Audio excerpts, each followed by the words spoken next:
Hello everybody, it's Miss Cross here.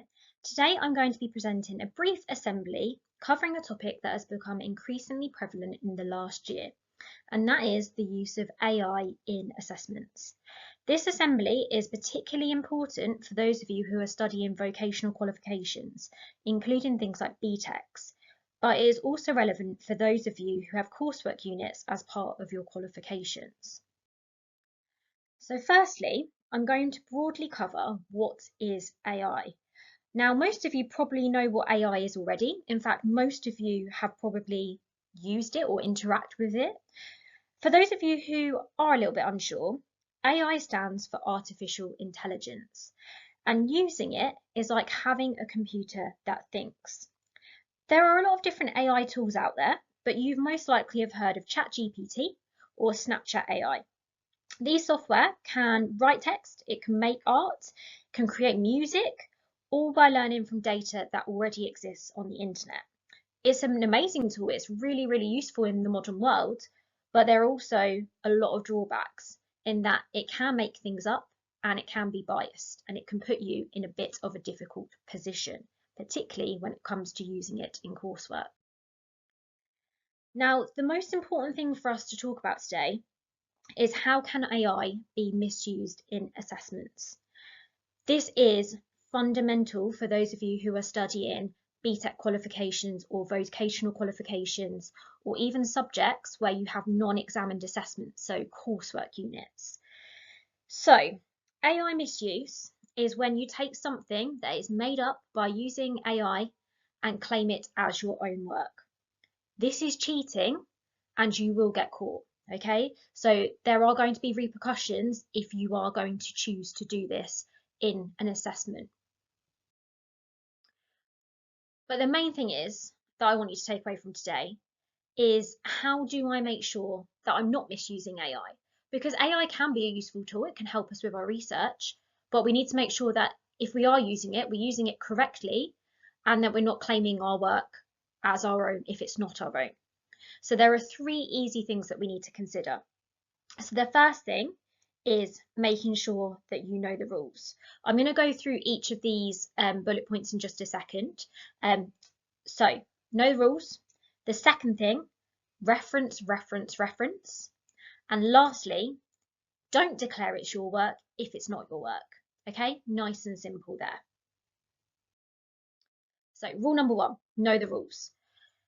You're not allowed to use AI tools when you're in an exam or in controlled assessments, okay? So you may as well get into the habit of not using it as part of your research or not using it when you are in doing homework, for example, because in a controlled assessment or in an exam, you will not have access to the internet potentially, and you will not have access to these websites. So you may as well get into the habit of not using it.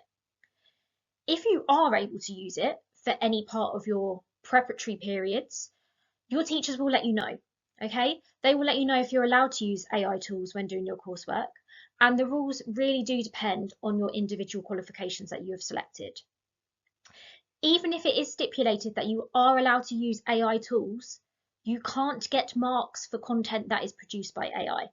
Now, as teachers, you might think we are dinosaurs and that we have no idea about what is AI and what is your own work, but we can tell, okay? We know you really well, we know your writing styles, and we also have software which we can run your work through, which will tell us if it is computer generated. And the exam boards also have that, so therefore they will know what work is not produced by you. Your marks will come from showing your own understanding and from the work that you have produced yourself. Secondly, and that is referencing. As we have said, reference, reference, reference.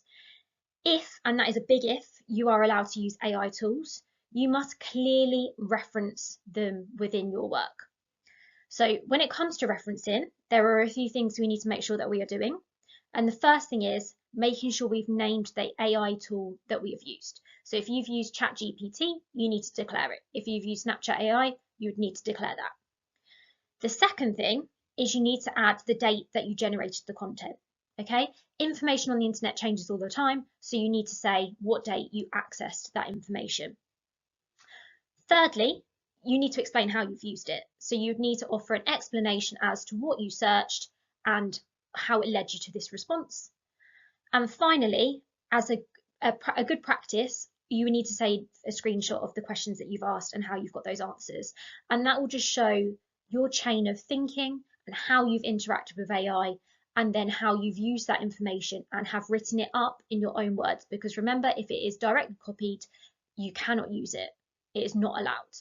Now that is all if you are able to use AI tools. In most qualifications, you will not be able to use them. Okay, this PowerPoint has come directly from JCQ, and they are the governing body in charge of examinations, and these are the clear rules that are put in place.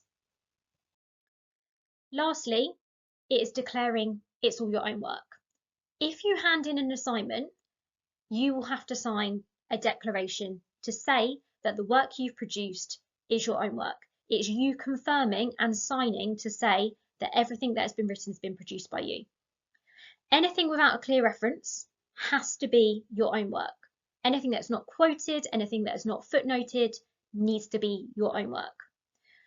Do not sign the declaration that you've been given by your teacher until you are sure you've added the references for any quotes. It could be that you've taken a quote from an interview, for example, and you're using that to help back up your evidence.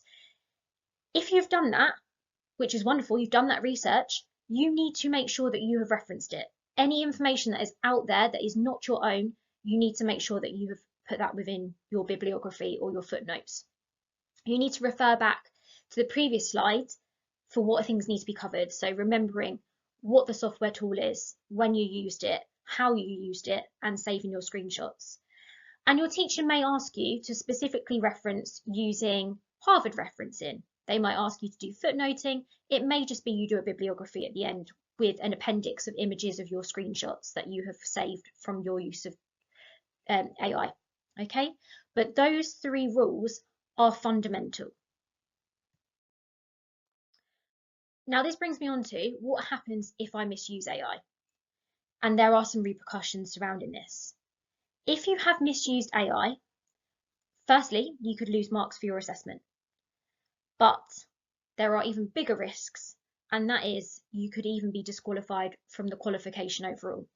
Okay, so it is not worth the risk for using AI, because you could end up with having an X for that qualification, and it will be a waste of 2 years of your life. A disqualification will mean that you will not get a certification for your subject, and a breach in using AI means it gets flagged with the exam boards and everyone will be aware of this activity that you've done. So please do not risk it, okay? You need to make sure, if you are unsure about whether you can use AI in your subject, that you are speaking with your teachers. Don't just use it and hope that we don't see it, because you will get caught, okay? There's nothing worse than losing marks or getting disqualified. It will be a waste of your time. So please remember, misusing AI is cheating. What we've gone through today is making sure we know the rules, okay? If you are going to use it, make sure you've checked with your teacher first to see if it is allowed. In most controlled assessments, in most Pearson set assignments, you will not have access to internet. And if you do have access to the internet, it is likely that these websites will be blocked. You need to talk to your teachers, okay? Each subject is slightly different. It may be that you're allowed to use AI to help you with your research stage or the preparatory periods. And if you do that, as I said, you need to reference clearly. Make sure you are referencing what website you've used, when you've used it, how you've used it, and then saving those screenshots as your evidence as well. Okay, so it's really important that you take this seriously. There will be big repercussions if it is found out that you have used AI and you've claimed it as your own. It is not worth the risk. It is cheating, and you will get caught. Okay, if you are unsure on anything, I'm more than happy for you to have a chat with me, or you can speak to your subject teachers directly. Thank you for listening.